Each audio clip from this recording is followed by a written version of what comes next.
नमस्कार। प्रधानमंत्री के रूप में नरेंद्र मोदी को 11 वर्ष हो गए, एकादश वर्ष। और 11 की संख्या सनातन में बहुत शुभ और पवित्र मानी जाती है। नमस्ते इंडिया, प्रॉमिस थोड़े ज्यादा का। 26 मई 2014 को उन्होंने पहली बार प्रधानमंत्री पद की शपथ ली थी नरेंद्र मोदी ने।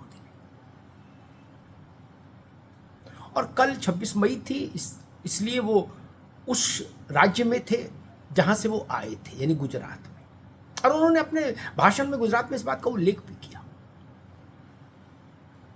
लेकिन अब मोदी सरकार के 11 वर्ष हो जाने के उपलक्ष्य में और ऑपरेशन सिंदूर के परिप्रेक्ष्य में भाजपा ने यह तय किया है कि प्रधानमंत्री आने वाले 3 से 4 महीनों के भीतर देश के हर प्रमुख राज्य में एक रैली या रोड शो करें। बाकी केंद्रीय मंत्री, भाजपा के पदाधिकारी, राज्यों के मुख्यमंत्री, भाजपा के एनडीए के, वो सब अपने अपने स्तर पर रैलियां करेंगे, प्रेस कॉन्फ्रेंसेस करेंगे। देश की हर राज्य की राजधानी में भाजपा का एक बड़ा नेता प्रेस कॉन्फ्रेंस करेगा, ये सब चलेगा। लेकिन भाजपा भी ये जानती है कि जो ताप और जो असर मोदी का है वो किसी का नहीं, ये सच है। इसलिए प्रयास ये हो रहा है कि प्रधानमंत्री कम से कम हर बड़े राज्य में एक रैली या रोड शो जरूर करें। कल गुजरात में प्रधानमंत्री का जो तेवर था, वो तेवर भी बिल्कुल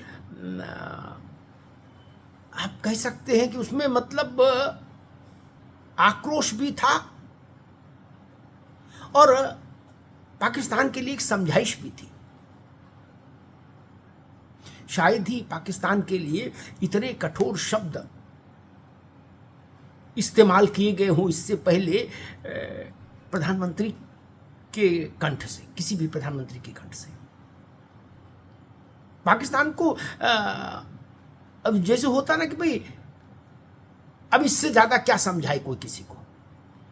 प्रधानमंत्री ने कह दिया कि चैन से रोटी खाओ, अपने हिस्से की रोटी खाओ, और नहीं तो मोदी की गोली तो है ही। यानी या तो सुधरो और नहीं सुधरोगे तो भारत की गोली आपको व्यवस्थित कर देगी। मंच से माइक पर इतनी धारदार टिप्पणी बिरले ही कर पाते हैं। या तो शांति से बैठो, चुपचाप रोटी खाओ और अपना काम करो। इसका सरल लोक भाषा में अर्थ क्या? यही कि अपने काम से काम रखो, खाना खाओ, चुप रहो, रोटी खाओ, चुप रहो। ड्रामा करोगे तो गोली खाओगे। इसका सरल भाषा में लोकानुवाद यही है। एक अनुवाद होता है अकादमिक और एक होता है लोकानुवाद, लोक को समझ में आने वाला अनुवाद। तो लोकानुवाद यही है कि ड्रामा नहीं, चुपचाप बैठो, खाना खाओ, और अगर ऐसा नहीं करते तो भारत का ताप झेलो, भारत की सैन्य शक्ति झेलो। मोदी की गोली, इसका अर्थ क्या? यही अर्थ है कि भारत की सैन्य शक्ति का ताप झेलिए। और तमाम तरह के सवालों के बीच में प्रधानमंत्री का मंच से यह कह देना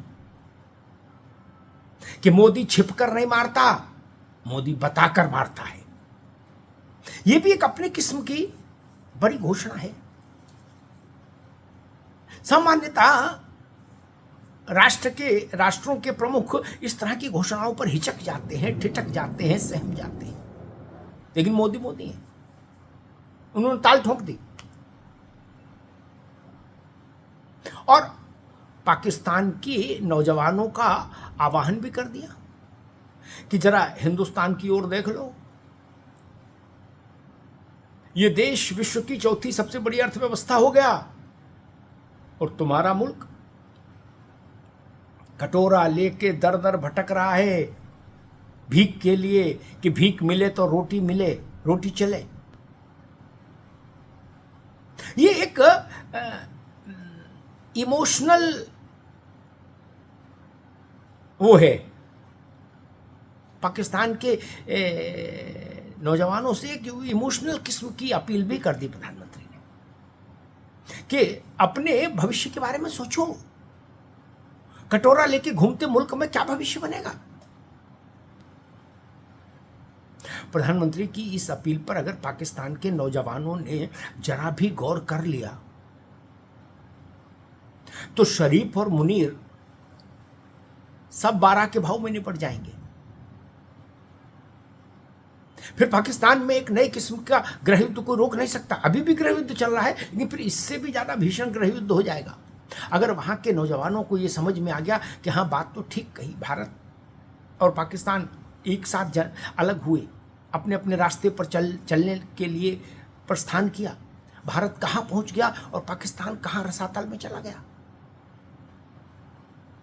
जो रोशनी थी वो भी सलामत नहीं रही, जो कुछ था 47 में वो भी नहीं बचा 25 आते आते।